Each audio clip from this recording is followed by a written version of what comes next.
하나님께서 오늘 우리에게 주신 말씀은요, 역대하 15장 1절에서 15절까지의 말씀입니다.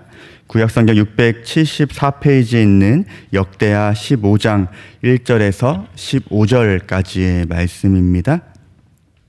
함께 교독하시고 마지막 말씀은 함께 같이 읽도록 하겠습니다. 제가 먼저 읽겠습니다. 하나님의 영이 오뎃의 아들 아사랴에게 임하심에 그가 나가서 아사를 맞아 이르되 아사와 및 유다와 베냐민의 무리들아 내 말을 들으라. 너희가 여호와와 함께하면 여호와께서 너희와 함께 하실지라. 너희가 만일 그를 찾으면 그가 너희를 만나게 되시려니와 너희가 만일 그를 버리면 그도 너희를 버리리시라. 이스라엘에는 참 신이 없고 가르치는 제사장도 없고 율법도 없은 지가 오래되었으나 그들이 그 환난 때에 이스라엘 하나님 여호와께로 돌아가서 찾음에 그가 그들과 만나게 되셨나니 그때 온 땅의 모든 주민이 크게 요란하여 사람의 출입이 평안하지 못하며 이 나라와 저 나라가 서로치고 이 성읍이 저 성읍과 또한 그러하여 피차 상한 바 되었나니 이는 하나님이 여러 고난간 요란하게 하셨음이니라. 그런즉 너희는 강하게 하라. 너희의 손이 약하지 않게 하라. 너희 행위에는 상급이 있음이라 하니라. 아사랴가 이 말 곧 선지자 오뎃의 예언을 듣고 마음을 강하게 하여 가증한 물건들을 유다와 베냐민 온 땅에서 없애고 또 에브라임 산지에서 빼앗은 성읍들에서 없애고 또 여호와의 낭실 앞에 있는 여호와의 제단을 재건하고 또 유다와 베냐민의 무리를 모으고 에브라임과 므낫세와 기브온 시므온 가운데에서 나와 저희 중에 머물러 사는 자들을 모았으니 이는 이스라엘 사람들이 아사의 하나님 여호와께서 그와 함께 하심을 보고 아사에게로 돌아오는 자가 많았음이더라. 아사 왕 제 15년 셋째 달에 그들이 예루살렘에 모이고 그날에 노력해온 물건 중에서 소 700마리와 양 7,000마리로 여호와께 제사를 지내고 또 마음을 다하고 목숨을 다하여 조상들의 하나님 여호와를 찾기로 언약하고 이스라엘 하나님 여호와를 찾지 않은 자는 대소 남녀를 막론하고 죽이는 것이 마땅하도다 하고 우리가 큰 소리로 외치며 피리와 나팔을 불어 여호와께 맹세하매 온 유다가 이 맹세를 기뻐한지라. 우리가 마음을 다하여 맹세하고 뜻을 다하여 여호와를 찾았으므로 여호와께서 그들을 만나 주시고 그들의 사방에 평안을 주셨더라. 아가가 아세라의 가증한 목상을 만들었으므로 아사가 그의 태우의 자리에 패하고 그의 우상을 찢고 빻아 기드론 시냇가에서 불살랐으니 산당이 이스라엘 중에서 제하지 아니하였으나 아사의 마음이 일평생 온전하였더라.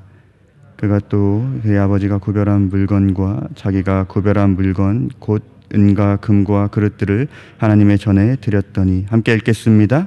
이때부터 아사왕 제 45년까지는 다시는 전쟁이 없으니라. 아멘. 제가 15절까지라고 말씀드렸는데 죄송합니다. 19절까지였습니다. 어제 말씀에 이어서 우리는 아사왕에 관한 말씀을 계속해서 나누려고 합니다.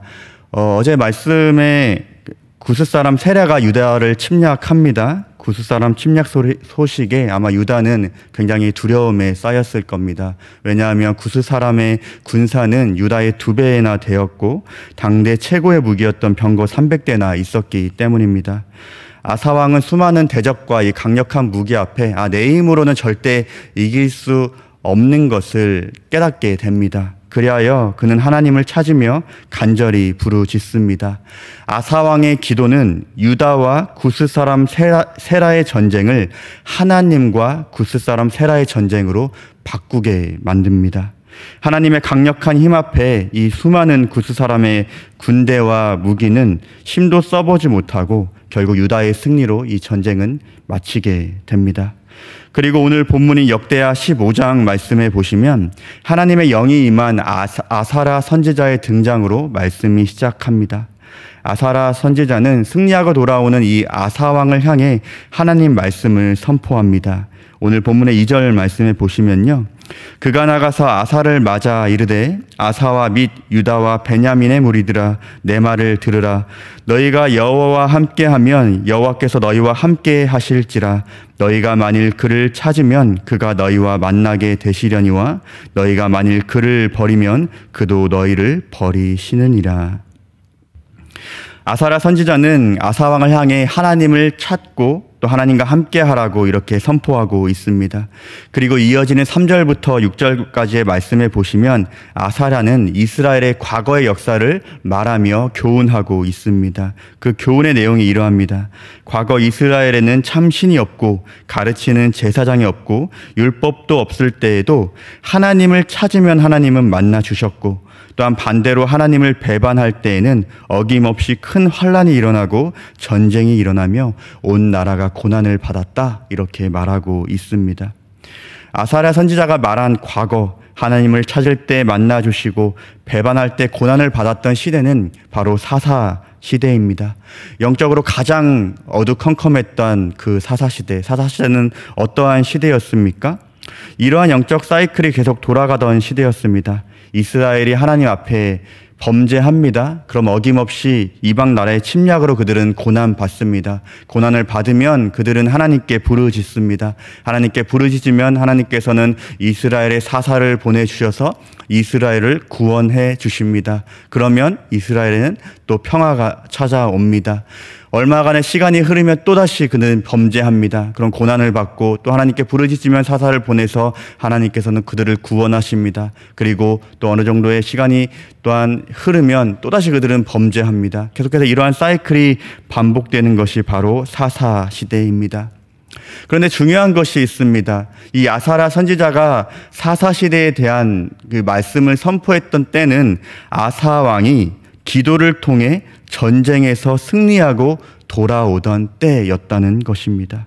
하나님을 찾고 전쟁에서 승리한 아사를 향해 왜 아사랴 선지자는 과거 사사 시대를 이야기하면서 하나님을 찾으라. 그러면 하나님이 만나 주실 것이고 반대로 하나님을 배반하면 너희도 하나님의 버림받을 것이다 라는 이러한 왜 말씀을 전했을까요? 과거 아사왕은 1차 종교개혁을 단행했습니다. 이 구스와의 전쟁을 치르기 약 10년 전의 사건입니다. 그 내용이 14장 2절부터 5절까지 기록이 되어 있는데요. 빨리 제가 읽어드릴게요. 아사가 그의 하나님 여호와 보시기에 선과 정의를 행하며 이방 제단과 산댕을 없애고 주상을 깨트리며 아세라상을 찢고 유다 사람에게 명하여 그 조상들의 하나님 여호와를 찾게 하며 그의 율법과 명령을 행하게 하고 또 유다 모든 성읍에서 산당과 태양상을 없애매 나라가 그 앞에서 평안함을 누리니라. 아사왕은 우상을 없애고 하나님을 찾게 하는 제1차 종교개혁을 단행했습니다. 그런데요, 이 종교개혁을 단행하고 세월이 10년이라는 세월이 지나면서 그들은 이전처럼 돌아갔습니다. 유다는 1차 종교개혁 이후 시간이 흐르면서 이전처럼 다시 우상을 섬기고 우상을 만들기 시작했다는 것입니다. 그리하여 하나님께서는 전쟁에서 훌륭하게 승리했음에도 불구하고 아사왕과 유다가 돌이킬 수 있도록 아사랴 선지자를 보내주신 것입니다. 아사왕에게는 당장의 전쟁을 이기고 지는 것보다 더 중요한 것이 바로 하나님을 찾고 우상을 없애고 하나님을 바르게 섬기는 것이었기 때문입니다. 우리가 역대하 말씀을 함께 묵상하면서 염두에 두어야 할 것은 역대기를 받았던 1차 수신자들입니다. 그들은 바로 2차 포로 귀환한 이스라엘 백성들인데요. 그들은 성전 건축이라는 큰 꿈을 안고 기쁨으로 예루살렘으로 돌아왔습니다. 처음에는 성전을 건축하면서 열심으로 열정으로 또 기쁨으로 그 사명들을 잘 감당했습니다. 그런데 시간이 흐르니까 그들의 열정이 식기 시작했고요. 큰 꿈을 안고 살아가기는 했지만 그들이 생각했고 계획했던 것처럼 성전 건축이 잘 되지 않았고 이스라엘 제거는 잘 이루어지지 않았습니다. 뿐만 아니라 끊임없이 이방 나라들의 침략 때문에 핍박 때문에 그들의 삶은 계속해서 매일의 괴롭기만 합니다. 결국 예루살렘에 거주했던 많은 사람들이 부정적인 사고에 사로잡히게 되었고 낙심과 절망감이 가득하게 됩니다. 우리 시대는 또한 어떠합니까? 예수 믿은 초창기 또 청년의 때 혹은 오랜 시간 열심을 내었지만 세상을 살다 보니 환경을 따라 살다 보니 사람을 따라 살다 보니 세월이 지나다 보니 신앙의 열정이 다 식어버리고 또 어떤 사람들은 신앙을 저버리고 사는 경우도 생깁니다. 혹 교회를 다닌다고 하더라도 세상의 습관을 완전히 끊지 못하기도 하고요. 교회와 세상에서 전혀 다른 이러한 이중적인 삶을 살아가기도 합니다. 아사 왕이나 유다 또 열정이 식은 우리 어떻게 다시 돌아갈 수 있을까요? 어떻게 제대로 된 신앙생활을 하고 하나님을 향한 열정을 회복할 수 있을까요? 성경은 말합니다. 모든 회복은 하나님의 말씀을 듣는 것으로부터 시작된다고 말씀합니다. 그래서 말씀을 듣는 이 자리가 소망의 자리임을 믿습니다. 우리는 하나님의 말씀을 통해서만 결단할 수 있고요. 하나님의 말씀을 통해서만 돌이킬 수 있기 때문입니다. 하나님의 말씀을 통해서만 하나님을 향한 열정이 다시 회복될 수 있는 줄 믿습니다. 하나님께서는 누구보다도 유다의 회복을 간절히 원하셨습니다. 그리하여 아사 왕에게 결단을 촉구합니다. 오늘 본문의 7절 말씀입니다. 이 말씀을 함께 같이 읽어볼까요? 시작. 그런즉 너희는 강하게 하라. 너희 손이 약하지 않게 하라. 너희 행위에는 상급이 있음이라 하니라. 이 7절 말씀에 강하게 하라 이 말은 좀 쉽게 말씀드리면 용기를 내어라 라는 의미를 가지고 있습니다. 왜 그렇습니까? 신앙의 결단에는 큰 용기가 필요하다는 것입니다. 여러 가지를 포기해야 할 수도 있습니다. 결단하는 이 포기에는 시간이 될 수도 또 물질이 될 수도 사람이 될 수도 있습니다. 또 용기 내어 결단하는 이 결단에는 사람들의 비난 혹은 방해가 뒤따를 수도 있고요. 이전과는 전혀 다른 환경이 펼쳐질 수도 있습니다. 결단한다고 일이 술술 잘 풀리는 것이 아니라 스스로 고난의 길을 자처하는 것이 될 수도 있습니다. 그렇기 때문에 용기를 내어 결단해야 한다는 것입니다. 용기를 내어 결단할 때 소망이 있는 줄 믿습니다. 우리가 용기를 내어 결단하지 않는다면 아무 변화가 일어나지 않을 것입니다. 과연 하나님 말씀을 들은 이 아사왕은 어떠한 반응을 보일까요? 이어지는 8절 말씀입니다. 아사가 이 말 곧 선지자 오뎃의 예언을 듣고 마음을 강하게 하여 가증한 물건들을 유다와 베냐민 온 땅에서 없애고 또 에브라임 산지에서 빼앗은 성읍들에서도 없애고 또 여호와의 낭실 앞에 있는 여호와의 제단을 재건하고. 말씀을 들은 아사 왕은 그 말씀대로 결단합니다. 즉 용기를 냅니다. 적극적으로 그리고 말씀을 실천하기 시작합니다. 유다 곳곳에 있는 우상들을 없애기 시작하고요. 또한 하나님을 예배하기 위한 제단도 다시 세우게 됩니다. 뿐만 아닙니다. 아사의 결단은 개인의 결단으로 끝나는 것이 아니라 온 유다의 결단으로 이어지게 됩니다. 9절 말씀해 보시면 유다 백성들이 아사 왕과 함께 모였다고 기록이 되어 있는데요. 뒤에 보시면 남유다에 속했던 지파뿐만 아니라 북이스라엘에 속했던 지파 사람들도 오게 되는 것이 기록이 되어 있습니다.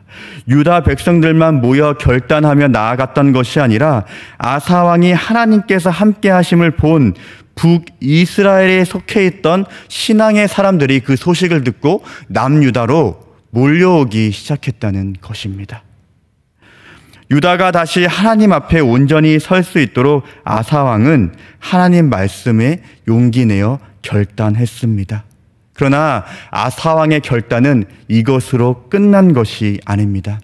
그는 사실 1차 종교개혁 시기에 없애지 못했던 한 가지를 처리합니다.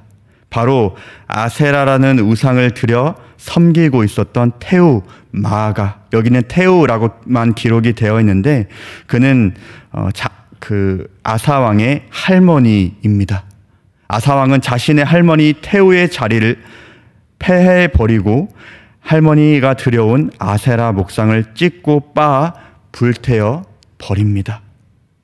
아사왕의 종교개혁을 평가하자면 굉장히 철저한 종교개혁이었다 평가할 수 있습니다.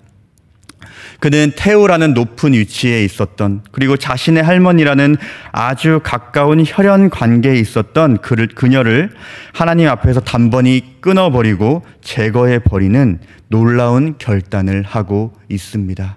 아, 리더가 결단하는데 우리도 결단해야겠구나라는 그러한 운동이 아마 일어났을 것입니다. 뿐만 아니라 자신과 자신의 아버지가 구별한 물건을 하나님께 드림을 통해 그의 종교개혁은 어찌 보면 완전하고 완벽한 종교개혁이 될 수가 있었습니다.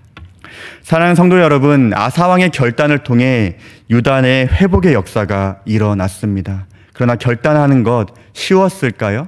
결코 쉽지 않았을 것입니다. 큰 용기가 필요했을 것이고 그의 뒤따른 손해도 그는 분명히 보았을 것입니다.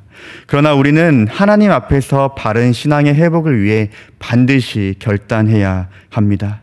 성도님들, 개인적으로 혹시 개혁해야 하는 것, 결단해야 할 것이 있다면 무엇입니까?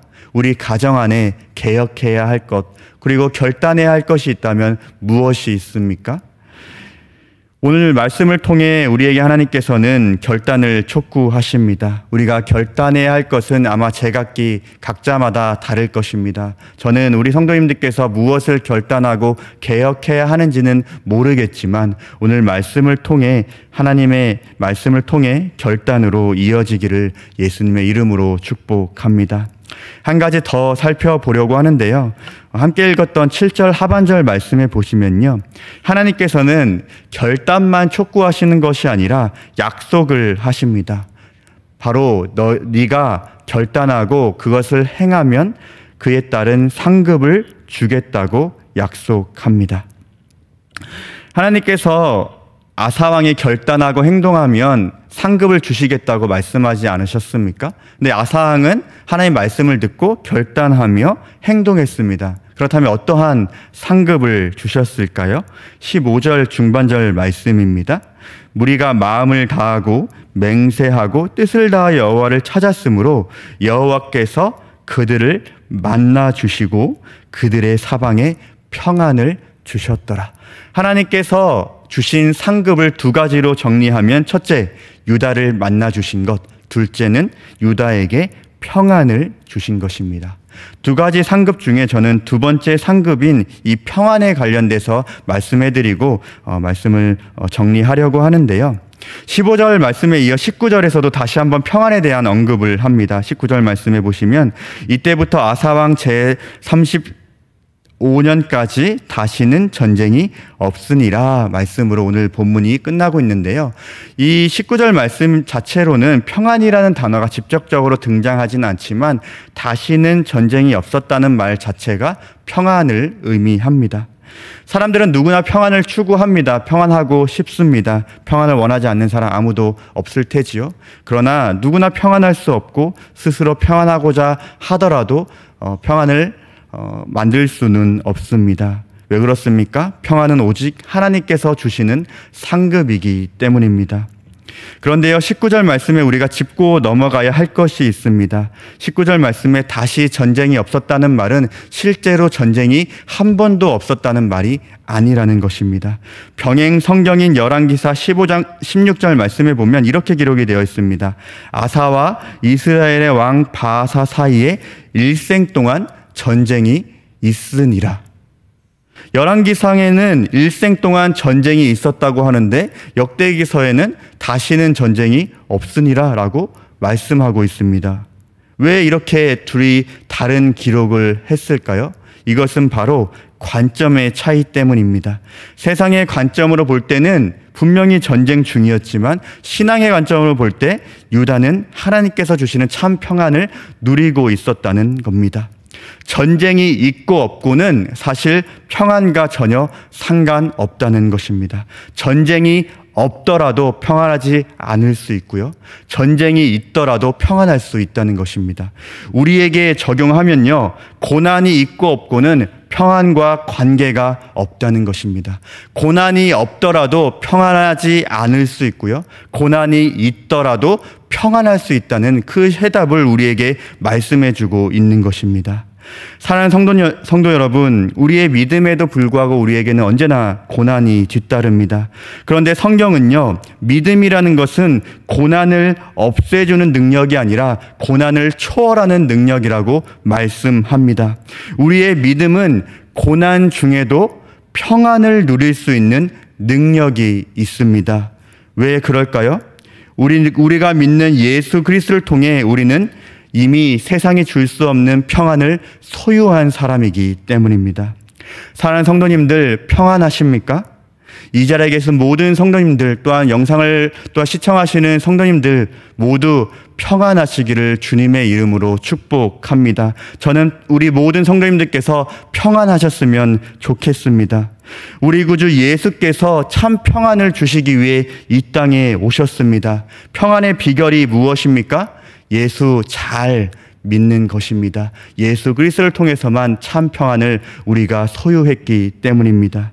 성도 여러분, 세상에 줄 수 없는 평안을 누리기 위해 우리는 가장 먼저 하나님 앞에 결단해야 합니다. 하나님 앞에 결단할 때 그 상급으로 평안이 뒤따르기 때문입니다. 예수님께 내 삶을 드린다는 결단을 할 때 나의 삶에서 평안을 선물로 받을 수 있을 줄 믿습니다.